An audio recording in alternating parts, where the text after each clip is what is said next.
कुछ बच्चों की आंखों में रेड और ऑरेंज कलर भी देखा गया था, जो काफी रेयर था। और इस तरह के बच्चों को पता लगते ही खत्म करने के ऑर्डर्स दिए गए थे, क्योंकि इनकी शक्तियां बहुत ज्यादा खतरनाक थी। जल्द ही टेस्ट के दौरान डॉक्टर को पता चला कि रूबी भी ऑरेंज है, जिसके बाद स्क्रीन पर टर्मिनेट यानी खत्म करने का मैसेज फ्लैश करने लगा। डॉक्टर ने रूबी को कुछ ना बताते हुए बड़ी शांति से एक इंजेक्शन उठा लिया, जिसकी मदद से वो शायद रूबी को खत्म करने वाला था। रूबी को एहसास हो गया था कि कुछ तो गड़बड़ जरूर है, जिसके बाद उसने भागने की कोशिश तो की, लेकिन डॉक्टर ने तुरंत उसे पकड़ लिया। पर इससे पहले कि वो उसे इंजेक्शन लगा पाता, रूबी ने डॉक्टर का हाथ पकड़कर कहा कि वो ऑरेंज नहीं ग्रीन है। इस दौरान उसकी आंखों में ऑरेंज कलर भी चमका, जिसके बाद डॉक्टर ने चुपचाप रूबी की फाइल में उसका कलर ऑरेंज से ग्रीन कर दिया। इसका मतलब ये था कि रूबी के अंदर किसी के भी दिमाग पर काबू पाने की शक्ति है। इसके बाद सभी बच्चों को ग्रीन, ब्लू और गोल्डन कपड़े पहना दिए गए। रूबी ने देखा कि वहाँ कोई भी रेड और ऑरेंज कपड़ों वाला बच्चा नहीं था, क्योंकि शायद उन्हें पहले ही मार दिया गया होगा। इस तरह लगभग 6 साल बीत गए। अब जो काम तेज दिमाग वाले ग्रीन बच्चे बड़ी आसानी से कर लेते थे, वो रूबी को समझ नहीं आते थे। और इसी तरह एक दिन कैप्टन मैकमेनस की नजर उस पर पड़ी। वो रूबी से कहने लगा, जितना तेरा दिमाग है, तू मुझे ग्रीन तो नहीं लगती। ये सुनकर रूबी काफी घबरा गई, और जब वो अपने ग्रुप के साथ वापस कमरे में जा रही थी, तो अचानक स्पीकर से हाई फ्रीक्वेंसी साउंड की बौछार हो गई, जो सिर्फ ये खास बच्चे ही सुन सकते थे। बाकी किसी पर इसका कोई असर नहीं था। जल्द ही रूबी बेहोश हो गई और उसकी आंख खुली मेडिकल रूम में, जहाँ एक फीमेल डॉक्टर उसके सामने बैठी थी। जल्द ही एक गार्ड ने वहाँ आकर डॉक्टर से कहा कि इलाज का समय बहुत हुआ, जल्दी चलो यहाँ से। डॉक्टर ने जल्दी से एक कागज पर कुछ लिखा और वहाँ से चली गई। उस नोट में लिखा था कि इन लोगों को तुम्हारी सच्चाई पता चल चुकी है, जिंदा रहना चाहती हो तो बॉयलर रूम में आकर मिलो। और रूबी ने बिल्कुल ऐसा ही किया। वो चुपचाप दूसरे कमरे में पहुंच गई, जिसके बाद वो डॉक्टर उसे सबकी नजरों से बचाते हुए अपनी गाड़ी तक ले आई। और जैसे ही वो दोनों बेस से बाहर निकलने लगे, तभी अचानक एक गार्ड ने उन्हें रोक लिया। पर अपनी शक्तियों की मदद से रूबी ने उस गार्ड के दिमाग को काबू में करके उससे दरवाजा खुलवा लिया, जिसके बाद आखिरकार रूबी बेस से बाहर आ चुकी थी। वो कई सालों बाद बाहर की दुनिया को देखकर काफी खुश थी, जिस पर डॉक्टर ने उसे बताया कि बाहर की दुनिया में जवान लोग बचे ही नहीं थे, और इसलिए कई लोग तो ये शहर तक छोड़कर चले गए थे। तभी रूबी ने अपने माता पिता से मिलने की इच्छा जाहिर की, जिस पर डॉक्टर ने कहा कि ये बहुत खतरनाक होगा। साथ ही उस डॉक्टर ने उसे एक जीपीएस लॉकेट दिया, जिसका इस्तेमाल रूबी को मुसीबत के वक्त करना था, ताकि डॉक्टर और उसके साथियों को उसकी लोकेशन का पता चल सके। साथ ही डॉक्टर ने उसे बताया कि वो उसे एक कैंप में ले जा रही है, जहाँ रूबी जैसे कई और बच्चे भी मौजूद हैं।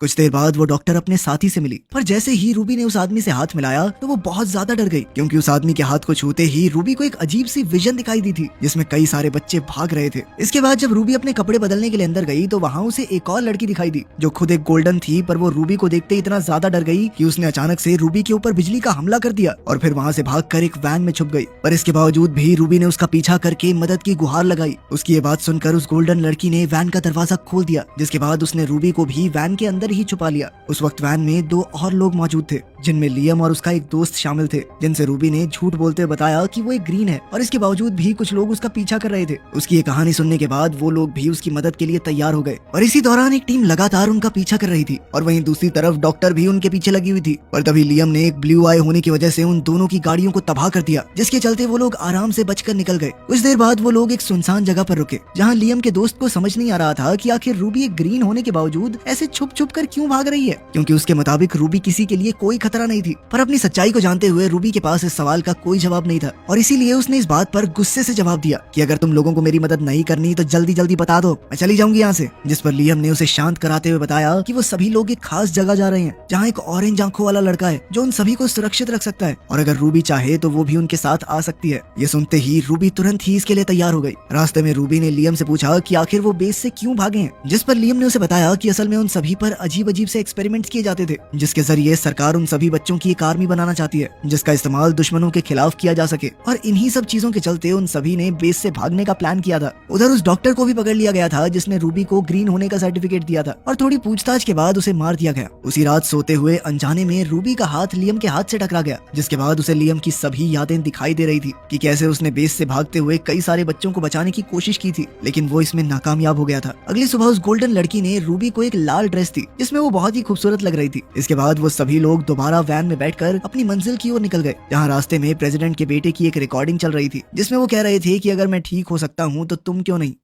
कुछ देर बाद ये लोग सामान खरीदने के लिए एक मॉल में रुके, जो पूरी तरह से खाली था, और तभी अचानक कुछ और बच्चों ने इन पर हमला कर दिया, जिसके बाद गोल्डन बच्ची ने अपनी शक्तियों से उन सभी को रोक दिया। असल में वो सभी बच्चे भी बिल्कुल इनके जैसे ही थे, और उनके पास भी कुछ जादुई शक्तियां थी, इसीलिए सभी बच्चों ने रात भर बैठकर ढेर सारी बातें की। इस दौरान लियम ने उस ऑरेंज लड़के का पता जानने की कोशिश की, ताकि वो सभी जल्द से जल्द खुद को सुरक्षित कर सकें। पर उन बच्चों का कहना था कि कोई भी इंसान इतनी आसानी से वहाँ तक नहीं पहुँच सकता, क्योंकि वो जगह बहुत खुफिया थी। पर तभी रूबी ने उस लड़के के दिमाग को काबू में करके उससे वो पता निकलवा लिया जो एक खास कोड था, जिसके बाद लियम का दोस्त और रूबी उस कोड का मतलब निकालने में लग गए। कुछ देर तक मेहनत करने के बाद जब उन्हें आखिरकार उस कोड का मतलब मिल गया तो वो सभी लोग बहुत खुश हुए। उस वक्त उसके बाकी सभी दोस्त भी वहाँ मौजूद थे और अब उन्हें समझ आ गया था कि रूबी ग्रीन नहीं बल्कि ऑरेंज थी। लेकिन रूबी को लग रहा था कि शायद उसके दोस्त अब उससे डरने लग जाएंगे, पर लियम के मुताबिक इसमें डरने वाली कोई बात थी नहीं। जिस पर रूबी ने उसे बताया कि असल में वो अपनी शक्तियों पर काबू नहीं कर पाती और अगर उसने अपनी शक्तियों का इस्तेमाल किसी पर अचानक से कर दिया तो उस इंसान की मौत भी हो सकती है। इसके बाद ये सभी लोग आगे बढ़ते रहे, पर कुछ देर चलने के बाद ही अचानक फौजी जैसे कपड़े पहने हुए बच्चों ने उन पर हमला कर दिया, पर तभी उनमें से एक ने लियम को पहचान लिया। जिसके बाद अपनी बातचीत के दौरान लियम ने उन्हें बताया कि वो बस रहने के लिए एक सुरक्षित जगह चाहते हैं। उसकी ये बात सुनकर वो बच्चे उन्हें अपने साथ ऑरेंज लड़के के पास ले आए, जो असल में कोई और नहीं बल्कि प्रेसिडेंट का बेटा ही था और वो रूबी और उसके साथियों को देखकर काफी खुश था। जिसके बाद उसने बताया कि असल में प्रेसिडेंट ने सबसे झूठ बोला था कि वो पूरी तरह से ठीक हो चुका है और असलियत में उसके ऊपर कई सारे एक्सपेरिमेंट किए जा रहे थे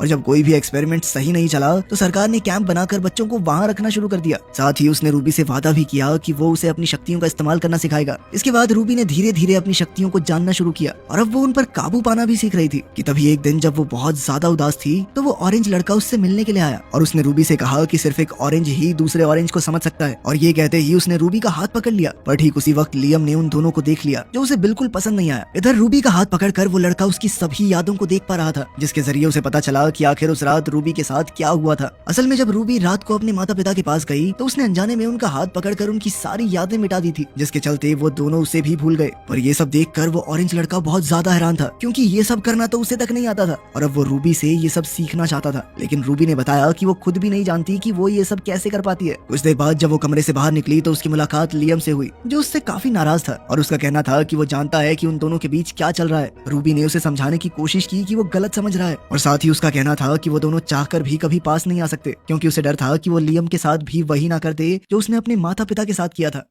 इसके बाद वो लेक के पास गई जहां उसकी मुलाकात लियम के दोस्त से हुई और उसने रूबी को बताया कि उसे यहाँ भी महफूज नहीं लगता। उधर वो ऑरेंज लड़का लैपटॉप पर किसी को बता रहा था कि उसके पास कितने ग्रीन, कितने ब्लू और कितने ऑरेंज बच्चे मौजूद थे। लेकिन ठीक उसी समय पर रूबी वहां पहुंच गई, जिसके आते ही उसने अपना लैपटॉप बंद कर दिया और असल में रूबी भी वहां पर लैपटॉप लेने ही आई थी ताकि वो लियम के दोस्त की बात उसके घर पर करवा सके। और ये मौका देखते ही उस लड़के ने रूबी के साथ एक डील करने की कोशिश की, जिसमें रूबी को उससे याददाश्त मिटाने वाली शक्ति सीखनी थी और इसके बदले में वो उसे लैपटॉप देने वाला था। रूबी भी इस चीज के लिए तुरंत ही तैयार हो गई, लेकिन उससे ये सीखते वक्त जब रूबी ने अपनी आंखें खोली तो उस वक्त वो लड़का उससे बदतमीजी करने की कोशिश कर रहा था, जिससे बचने के लिए रूबी ने उसके मुंह पर एक जोरदार मुक्का दे मारा। और जब वो उस कमरे से बाहर निकली तो उसकी मुलाकात लियम से हुई, जो रूबी से सारा सच जानने के बाद बहुत ज्यादा गुस्से में था और अब वो उस लड़के से बदला लेना चाहता था। लेकिन रूबी ने उसे किसी तरह से रोक लिया क्योंकि वो जानती थी कि अब वो लोग यहाँ पर महफूज नहीं है, अब उन्हें जल्द से जल्द वहाँ से निकलना था। उसी रात जब वो लोग वहाँ से भाग रहे थे तभी वहाँ बेस कैंप का जनरल पहुंच गया, जिसके साथ वो ऑरेंज लड़का भी था और अब जाकर उन बच्चों को पता चला कि असल में ये ऑरेंज लड़का भी है तो अपने बाप का ही वफादार। वो ज्यादा से ज्यादा बच्चों को इकट्ठा करके उनकी एक फौज बनाना चाहता था। इसके बाद उसने लियम को अपने काबू में किया और फिर उसे बेरहमी से पीटना शुरू कर दिया, पर तभी रूबी ने कमांडर को काबू में करके उसे खत्म कर दिया, जिसके ठीक बाद उस गोल्डन लड़की ने भी अपनी शक्तियों की मदद से बाकी फौजियों पर हमला बोल दिया। इसके बाद रूबी ने अपने बाकी तीनों साथियों को वापस जाने को कहा, जिसके बाद वो उस ऑरेंज लड़के के सामने अकेली ही खड़ी हो गई। फिर उसने पूरी फौज को काबू में करके उनकी बंदूकें उस लड़के की तरफ तान दी, पर तभी उस लड़के ने दोबारा काबू करके उन सभी को आपस में लड़वा दिया। रूबी की लाख कोशिशों के बावजूद उस लड़के ने रूबी पर भी काबू पा लिया, जिसके बाद लड़के का कहना था कि वो रूबी के अंदर से सारी उदास यादों को मिटा देगा और फिर उसके साथ पूरी दुनिया पर राज करेगा। तभी रूबी अचानक से होश में आई और उसने ऊपर उड़ रहे एक हेलीकॉप्टर को काबू करके उस लड़के पर गिरा दिया, जिसके बाद एक दूसरे हेलीकॉप्टर ने रूबी पर हमला करने की कोशिश तो की, पर लियम के दोस्त ने रूबी को बचा लिया। लेकिन इस सब में उसे काफी गहरी चोट लग गई थी और अब रूबी को समझ नहीं आ रहा था कि वो उसकी मदद कैसे करे। तभी उसे डॉक्टर के दिए हुए उस जीपीएस के बारे में याद आया। उस डॉक्टर ने बेस से भागने में उसकी मदद की थी, मतलब वो थोड़ा भरोसा तो कर सकती थी उस पर। जीपीएस के एक्टिवेट होते ही डॉक्टर जल्दी ही अपने एक साथी के साथ उन्हें बचाने के लिए वहां पहुंच गई। जल्द ही रूबी की आंख एक बिस्तर पर खुली और वो डॉक्टर उसके बेड के सामने ही कुर्सी लगाए बैठी थी। डॉक्टर ने बताया कि तुम्हारा जख्मी दोस्त हॉस्पिटल में है और उम्मीद है कि जल्द ही ठीक भी हो जाएगा, लेकिन लियम जल्द से जल्द वहाँ से निकलने की मांग कर रहा है। लाख समझाने के बाद भी वो यहाँ नहीं रहना चाहता और वो रूबी को यहाँ अकेला छोड़कर भी नहीं जाएगा। डॉक्टर ने यह भी बताया कि उनका मकसद प्रेसिडेंट को पकड़वाना है, वो उसके काले कारनामों को दुनिया के सामने लाना चाहते हैं और वो ये सब रूबी के बिना हासिल नहीं कर पाएंगे। रूबी नहीं चाहती थी कि लियम को कोई भी नुकसान पहुंचे, इसीलिए उसने लियम के करीब जाकर अपनी शक्तियों से उसके दिमाग से अपनी हर एक याद मिटा दी। इसके बाद रूबी ने उसे उसका बैग थमाकर घर जाने को कहा, जिसके लिए लियम तुरंत ही तैयार हो गया। अपने प्यार को उसे भुलाकर जाता देख रूबी की आंखों में आंसू आ गए, लेकिन वो जानती थी कि यही सही है। दूसरी ओर हम प्रेसिडेंट के लड़के को देखते हैं जो अभी तक जिंदा था। इस वक्त वो अपनी आर्मी के सामने खड़ा था जिनको उसने अपने वश में कर रखा था। वहीं रूबी भी उसका सामना करने के लिए पूरी तरह से तैयार थी। यहीं पर